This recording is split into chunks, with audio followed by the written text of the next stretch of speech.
இன்று அவருடைய சத்தம். எழுதியவர் சகோதரர் சகரியா புனன் அவர்கள். நாள் ஜூலை 21.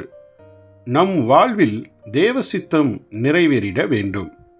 தாவீதை என் இருதயத்திற்கு ஏற்றவனாக கண்டேன் என அப்போஸ்தலர் 13வது அதிகாரம் 22ஆம் வசனம் குறிப்பிடுவதற்கு ஓர் உறுதியான காரணம் உண்டு. அது என்னவெனில், அவன் தேவசித்தம் ஒன்றையே தன் மிகப்பெரிய விருப்பமாய் வைத்து அதை நிறைவேற்றிட வாஞ்சித்தான் என்ற காரணமே ஆகும். இதை தாவீதே தன் சங்கீதத்தில் குறிப்பிட்டு, என் தேவனே, உமக்கு பிரியமானதை செய்ய விரும்புகிறேன் என சங்கீதம் 40வது அதிகாரம் 8ஆம் வசனத்திலே கூறினார். தாவீது ஒன்றும் பூரணமான மனுஷன் அல்ல. அவன் அநேகம் பாவங்கள் செய்திருக்கிறான். அவைகளில் ஒரு சில பாவங்கள் மிக கேடாக இருந்தபடியால் தேவன் அவனை வெகுவாய் தண்டிக்க வேண்டியதாயும் இருந்தது. அப்படியெல்லாம் இருந்தும் தேவனோ அவனை முழுவதுமாய் மன்னித்து விட்டார். அவன் மீது பிரியமும் வைத்தார். அது ஏனென்றால், தன் வாழ்வில் தேவனுடைய சித்தம் முழுவதையும் நிறைவேற்றிட அவன் கொண்டிருந்த வாஞ்சையே ஆகும். ஆகவே நம்மிடம் எவ்வளவுதான் குறைவான ஜீவியம் காணப்பட்டாலும் நாமும் கூட தேவனுடைய இருதயத்திற்கு ஏற்ற புருஷர்களாயும் ஸ்திரீகளாயும் மாறிவிட முடியும். அதற்கு நாம் என்ன செய்ய வேண்டும்?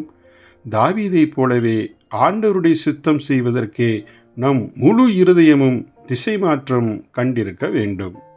இயேசுவின் மாதிரியை பின்பற்றி அவர் நடந்தது போலவே விசுவாசிகளாகிய நாமும் நடந்திட வேண்டும் என்றே புதிய ஏற்பாடு வலியுறுத்துகிறது. 1 யோவான் 2வது அதிகாரம் 6வது வசனம். இயேசு கிறிஸ்துவின் முழு ஜீவியத்திற்கும் ஓர் வழிநடத்தும் ஆதாரமாயிருந்த கோட்பாடு தன் பிதாவின் சித்தத்தை மாத்திரமே செய்திட வேண்டும் என்பதாக மாத்திரமே இருந்தது. தன் பிதா தனக்கு யாதொன்றை சொல்லும் வரை எந்த இடத்திற்கும் அவர் சென்றிட மாட்டார். ஆனால் தன் பிதாவின் சித்தத்தை நிறைவேற்றும்படி சென்று விட்டால் எதிரிகளுடைய அச்சுறுத்தலோ அல்லது நண்பர்களுடைய பரிவான கெஞ்சுதலோ அவரை ஒரு காலம் நிறுத்தி வைக்க முடியவில்லை.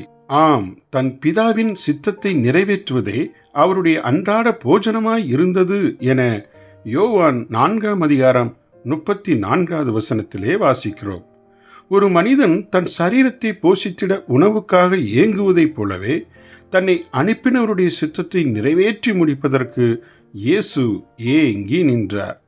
தேவனுடைய முழு சித்தத்தையும் நம் வாழ்வில் நிறைவேற்றி முடிப்பதற்கு இயேசு கொண்ட அதே பசி விசுவாசிகளாகிய நம் ஒவ்வொருவருக்கும் இருந்திட வேண்டும். ஜெபிப்போமா. எங்கள் பரம தகப்பனே, தாவீதைப் போலவே எங்கள் ஆண்டவர் இயேசுவைப் போலவே எங்கள் வாழ்விலும் சித்தம் நிறைவேறி முடியும் பாக்கியம் தந்தருளும். இயேசுவின் நாமத்தில் ஆமேன்.